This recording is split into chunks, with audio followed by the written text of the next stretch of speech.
पति में ही भगवान को देखा करो। गोपियां कहती हैं श्याम सुंदर आपको ही देख लिया है, अब आप जैसा कोई मिले तो देखें, कोई नहीं मिल रहा, इसलिए गोविंद अब आप ही बताओ हम आपको छोड़कर किसकी सेवा करें। एक बार क्या हुआ, एक स्त्री अपने पति की सेवा कर रही थी। पति बोला कल मुझे काम से जाना है 1 महीने के लिए। रोने लगी कैसे रहूंगी आपके बिना। पति बोला आ जाऊंगी, तब तक मेरी ये तस्वीर रखना, फोटो की पूजा करना।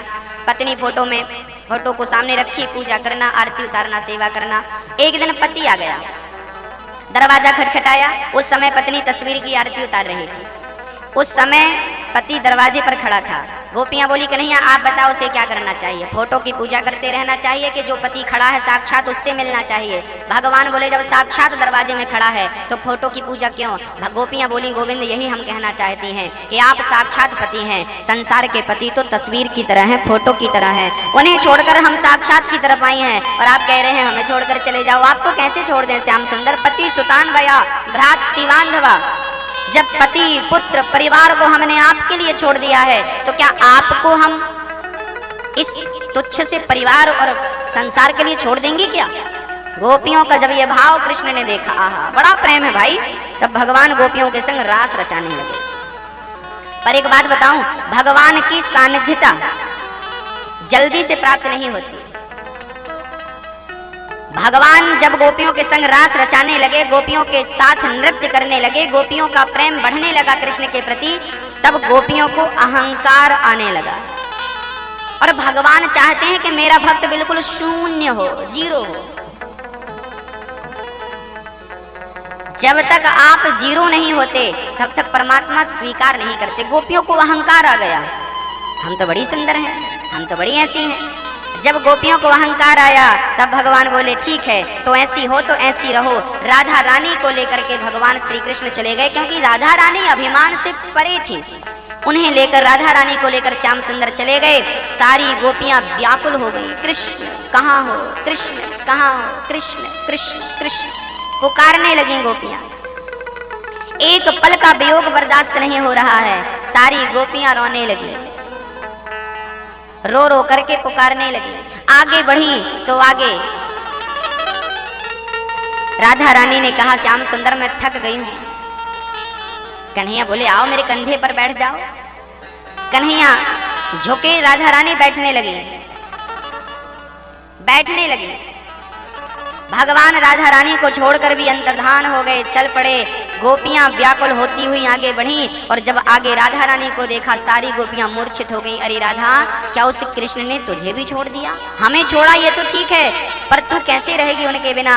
सारी गोपियों को जंगल में छोड़कर भगवान चले गए, अंतर्धान हो गए। अब गोपियों की हालत कैसी है? किसी से बिछड़ जाना, बिछड़ने की जो हालत होती है वो तो वही जान सकता है जो बिछड़ चुका। सारी गोपियां कृष्ण कृष्ण कह करके झाड़ियों में ढूंढने लगी। अरे कृष्ण कहाँ, यहाँ छिप गया क्या? क्या यहाँ छिप गया क्या? सारी गोपियां बढ़ने लगी। हे लता, हे पता, हे पीपल, हे तुलसी, क्या तुमने मेरे कृष्ण को देखा है? हे पृथ्वी, क्या तुमने मेरे कृष्ण को देखा है? सारी गोपियां रो रो करके और कृष्ण कृष्ण कहने लगी, पुकारने लगी। इतना प्रेम था गोपियों का कि कृष्ण का एक पल के लिए वियोग बर्दाश्त नहीं था, इतना प्रेम था। जिससे प्रेम होता है ना उसका वियोग सहन नहीं होता। हम लोग भगवान से प्रेम नहीं करते, इसलिए हम ना मिलें तो भी काम चला लेते हैं, पर गोपियों की हालत ऐसी नहीं थी। ईश्वर कब मिलते हैं? जब ऑप्शन खत्म हो जाए। अच्छा, भगवान गोपियों को छोड़कर गए थे तो चाहती तो गोपियां वापस घर तो जा सकती थी ना अपने, पर गोपियां नहीं गई। गोपियां बोली श्याम सुंदर सब छोड़ दिया है तेरे लिए, अब तुम्हें थोड़ी छोड़ेंगे, मर जाएंगे हम पर आपको छोड़कर नहीं जाएंगी। और जब तक भक्त ये संकल्प ना ले ले कि अब तुम्हें पाए बिना नहीं रहेंगे तो भगवान स्वयं कृपा करेंगे और स्वयं पकड़ में आएंगे। भक्तों, आपने देखा होगा पानी के भीतर ना कछुआ रहा करता है, लेकिन कछुए को पानी से निकाल दो तो क्या मर जाता है? मैया जी आप सुन रही हैं ना, कछुए को पानी से निकाल दोगी तो क्या कछुआ मर जाएगा? नहीं मरेगा। सांप भी पानी में रहता है, तो सांप को आप निकाल देंगी, सर्प को निकाल देंगी पानी से, तो क्या वो मर जाएगा? हाँ या ना? मर जाएगा? नहीं, क्योंकि इन लोगों के पास ऑप्शन है, ये थल में भी रह लेते हैं, जल में भी रह लेते हैं, लेकिन विडंबना तो उस तीसरे की है जिसका नाम है मछली। वो पानी में ही रह सकती है और निकाल दो तो मर जाएगी। लेकिन ये दो लोग ऐसे हैं कि ये पानी में भी रह लेते हैं और बाहर भी रह लेते हैं, पर मछली नहीं रह पाती। तो गोपियां कैसी हैं? गोपियां मछली की तरह हैं। जब तक ऑप्शन रहेंगे तब तक ईश्वर प्राप्त नहीं होगा, और जब सारे ऑप्शन खत्म हो जाएंगे, कन्हैया बस एक तू ही है, और जिस दिन कृष्ण ही एक शेष ऑप्शन रहेगा उस दिन भगवत प्राप्ति निश्चित होगी। मछली कैसे तड़पती है? पानी के लिए। कभी आपका हृदय ऐसे तड़पा कृष्ण के लिए? अच्छा,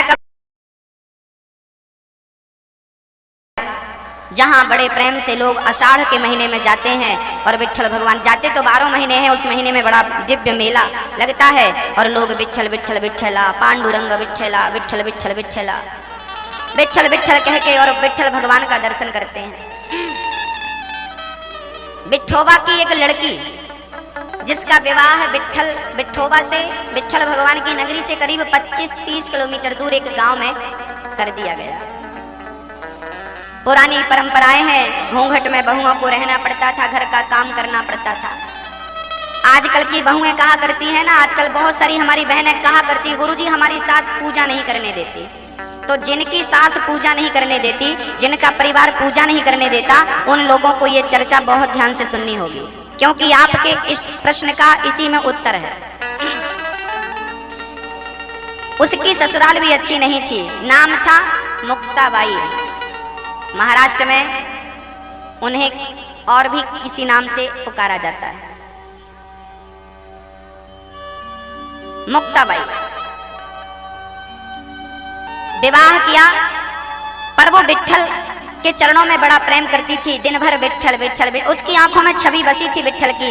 वो चली गई ससुराल तो क्या हुआ, पर विट्ठल आंखों से जाते ही नहीं थे। वो कुएं से पानी भरती और अपने विट्ठल को देखा करती, वो झाड़ू लगाती और अपने विट्ठल को देखा करती, वो घर में पोंछा लगाती, अपने विट्ठल को देखा करती। वो जो काम करती, काम बराबर करती, लेकिन काम करते समय ध्यान पूरा विट्ठल में। उसे ऐसा लगता मैं मंदिर में ही हूँ। अच्छा, आप अपने आप को ले जाओ ना भाव से, तो आप पहुंच जाते हैं। भाव बनाना होता है कि हम भाव से यहाँ हैं, पहुंच गए। वो मुक्ताबाई काम धाम बराबर करती और बड़े प्रेम से विट्ठल विट्ठल का। एक दिन बाहर बैठ करके घर के बर्तन धुल रही थी कि तभी कुछ संत वहां से निकल पड़े। संतों को जाता देख, जब संतों ने जाप किया ना, विट्ठल विट्ठल विट्ठला, पांडुरंग विट्ठला, जब विट्ठल विट्ठल कहते हुए संत जाने लगे ना, तो ये बर्तन धुल रही थी, अंदर तो विट्ठल विट्ठल इसके भी चल रहा था। जब इसने विट्ठल का नाम सुना, वो कहते हैं ना, शराबी शराबी को देखकर खुश होता है, जुआनी जुआनी को देखकर खुश होता है, और सच्चा प्रेमी तो भगवान के सच्चे प्रेमी को ही देखकर खुश होता है। मुक्ताबाई समझ गई कि ये संत जा रहे हैं, चरणों में गिर पड़ी। महात्मा जी कहाँ जा रहे हो? अरे बेटी तुझे पता नहीं, विट्ठल भगवान क्या मेला लगा है, लोग दूर दूर से जा रहे हैं दर्शन करने के लिए, आपको नहीं चलना क्या? हाँ हाँ चलूंगी ना, चलो। हाथ में अभी बर्तन धुलने का काला काला लगा था, उसे भी नहीं धुला, क्योंकि ये जो काम कर रही थी ना, ये तो जबरदस्ती कर रही थी।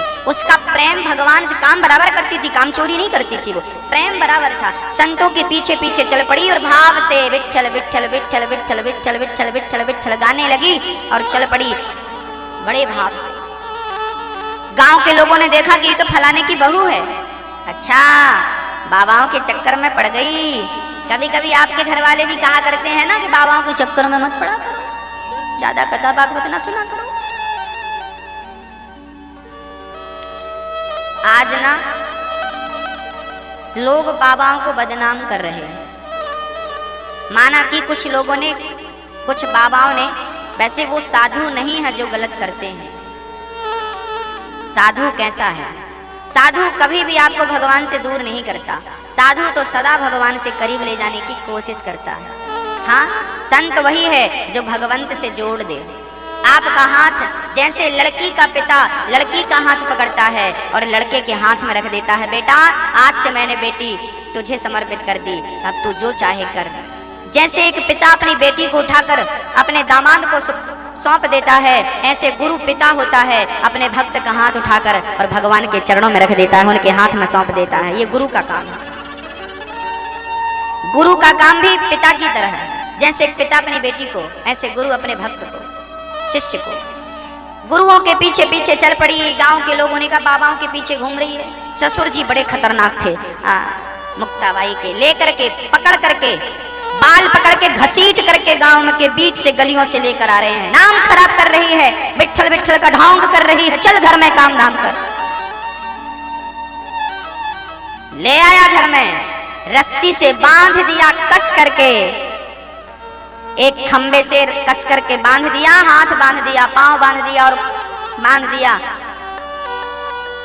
सुबह से शाम हो गई, मुक्ताबाई को एक गिलास पानी नहीं दिया ससुराल वालों ने।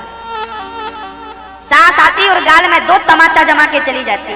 पति आता और 2 थप्पड़ जमा के चला जाता। ससुर आता 2 कोड़े जमा करके मुक्ताबाई को चला जाता।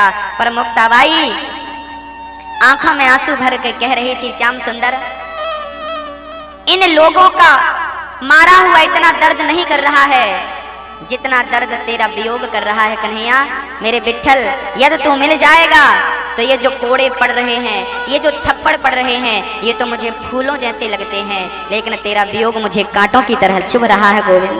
तेरा वियोग कांटों की तरह चुभ रहा है। देखिए भगवान का वियोग कैसा है। तो बहू को जमा रही थी, लेकिन अब तो विट्ठल स्वयं बंधा था बहू बन करके। भक्त के लिए बंधन स्वीकार करते हैं भगवान और भक्त को आजाद करते हैं। वो कर मुक्ताबाई दौड़ करके और विट्ठल की तरफ भागी।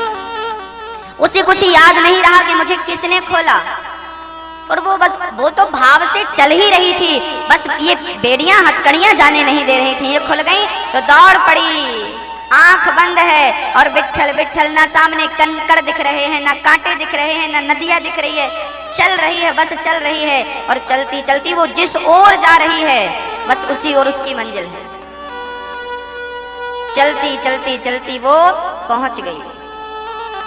कहते हैं ना कि सच्चा प्रेम यदि भक्त का है और सच्चा भाव है तो हमारी क्या ताकत के हम पहुंच जाएं। वो है ना अपने दर तक पहुंचाने का काम वो स्वयं करता है, स्वयं पहुंचाता है। पहुंच गई मुक्ताबाई और जो विट्ठल भगवान के मंदिर पहुंची और जो आंखें उठाकर विट्ठल भगवान को देखा, विठोबा ने भी आंखें उठाकर अपनी भक्ति को, अपनी भक्ति मती उस मुक्ता को देखा। भगवान ने भक्त को, भक्त ने भगवान को देखा। देखते देखते कहते हैं कि मुक्ताबाई के प्राण निकले, उसके शरीर से एक दिव्य ज्योति निकल गई। वहां जितने भक्त खड़े थे सबने से दृश्य को देखा। एक ज्योति निकली और जाकर के विट्ठल भगवान के श्री चरणों में समा गई। और भगवान के चरणों में जब ये ज्योति समाई, हाहाकार मच गया। भैया ये कौन है? ये बड़ी भक्त है भगवान की, विट्ठल भगवान की। देखा तो अरे ये तो फलाने की बहू है, इसे हम जानते हैं। कुछ लोग थे उस गांव। अच्छा सूचना दो भाई, फलाने की बहू है। जाकर खबर दी गई, भाई साहब आपकी बहू तो मंदिर में आज उसने प्राण त्याग दी, उसकी ज्योति भगवान में समा गई। क्या बकवास कर रहे हो? हमारी बहू घर में है। हाँ हमारी बहू घर में। आज शाम को हमने उसे 2 कोड़े जमाए। अभी 15 मिनट पहले हम उसे 2 थप्पड़ जमा के आए। सास बोल पड़ी, हमने अभी 2 थप्पड़ जमाए उसे। अच्छा कहाँ है? जाकर देखा तो वहां कोई नहीं, रस्सी खाली पड़ी। भगवान देखे कि हम भक्त तो चला ही गया। जब तक भक्त संसार के बंधन में बंधा था तब तक भगवान ने भी बंधन स्वीकार किया, और जब भगवान ने भक्त को मुक्त कर दिया तो स्वयं भी मुक्त हो गए भगवान। सारे गांव में शोर हो गया, मुक्ताबाई मुक्ताबाई। भगवान ने स्वयं उसे, अब ससुराल वालों को समझ में आ गया कि हमने जो दंड दिया है, जो मार लगाई है, वो मुक्ताबाई को नहीं, भगवान स्वयं बंध गए और उसे आजाद कर दिया। बड़े पश्चाताप किए, बड़ा प्रायश्चित किया, पर क्या होना था। धन्य है भगवान ने उसे मुक्त किया, इसलिए उनका नाम पड़ा मुक्ताबाई। भक्त का बंधन भगवान स्वयं खोलते हैं, भक्तों स्वयं खोलते हैं। पर विश्वास तो हो, प्रेम तो हो। प्रेम कैसा? भूल जाना, सब कुछ भूल जाना।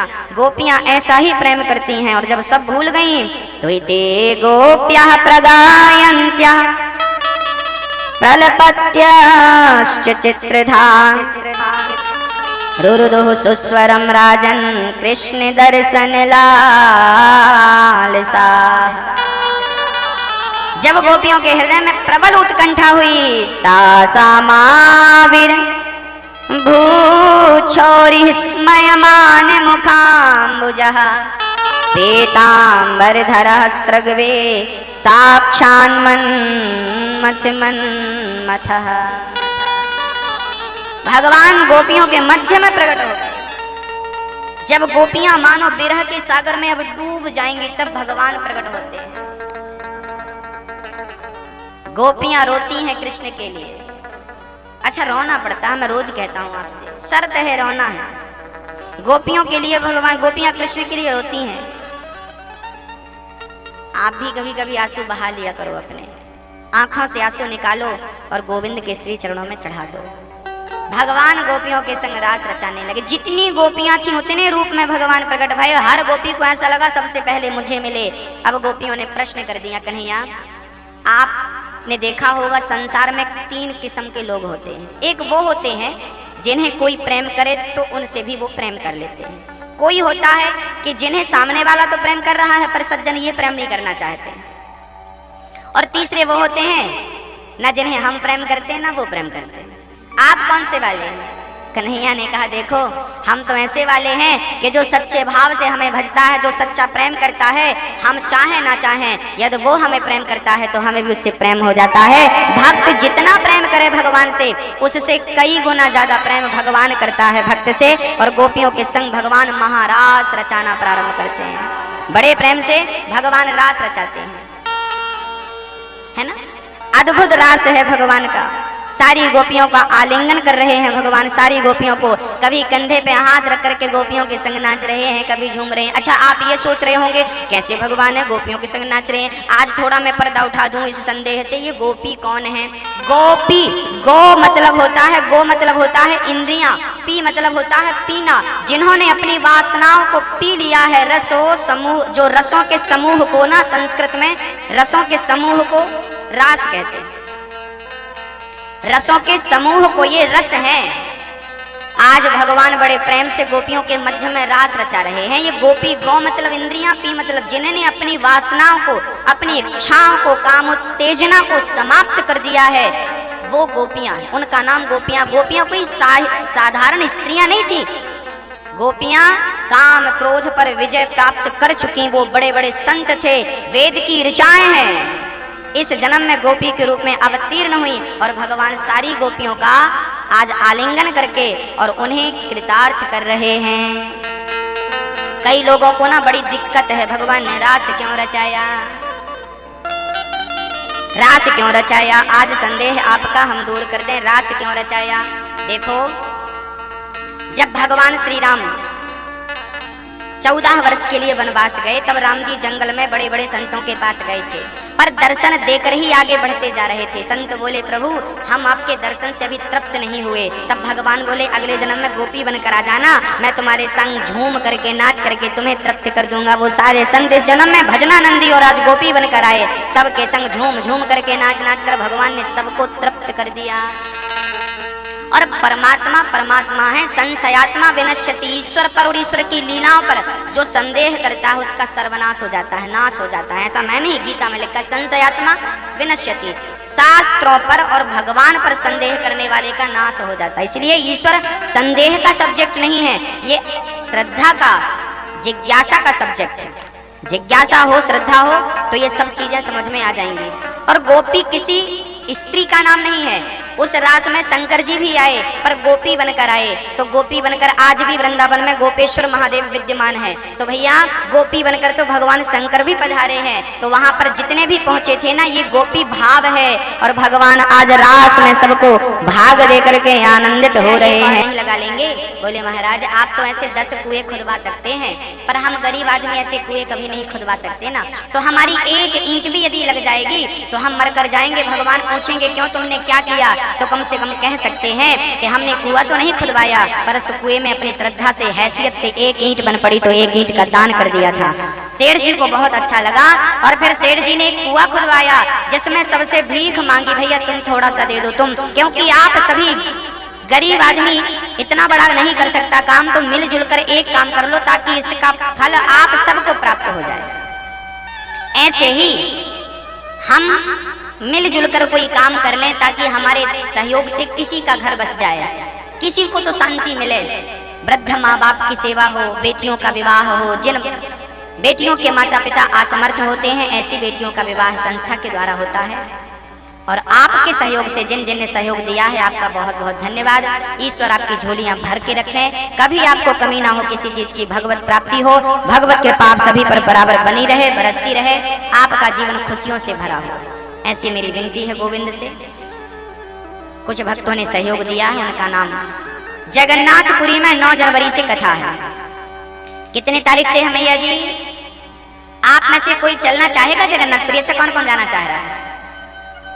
किस किस की इच्छा है जाने की? अच्छा बता दो, किस किस का मन है जाने का? देखो बाकी लोग तो हाथ भी नहीं उठा रहे हैं। मन ही नहीं बनाओगे तो जगन्नाथ भगवान बुलाएंगे कैसे अपने दरबार में? अरे मन पहले बनाना पड़ता है, और जब मन आप बनाओगे ना तो जगन्नाथ भगवान स्वयं व्यवस्थाएं करते हैं। तो आप मन ही नहीं बनाएंगे, महाराज हमारा बुलावा नहीं आया, हमारा बुलावा आएगा तो जाएंगे। अरे भैया हम कह रहे हैं ना जगन्नाथ भगवान की तरफ से कि चलो, ये समझो कि मैं नहीं, स्वयं जगन्नाथ भगवान आपको बुलाने आए हैं कि आओ मेरे दर में, मैं तुम्हारे लिए हाथ फैलाए खड़ा हूँ, आ जाओ, हृदय से लग जाओ। चलिएगा, इंदौर में जो भक्त जाना चाह रहे हैं इंदौर इस तरफ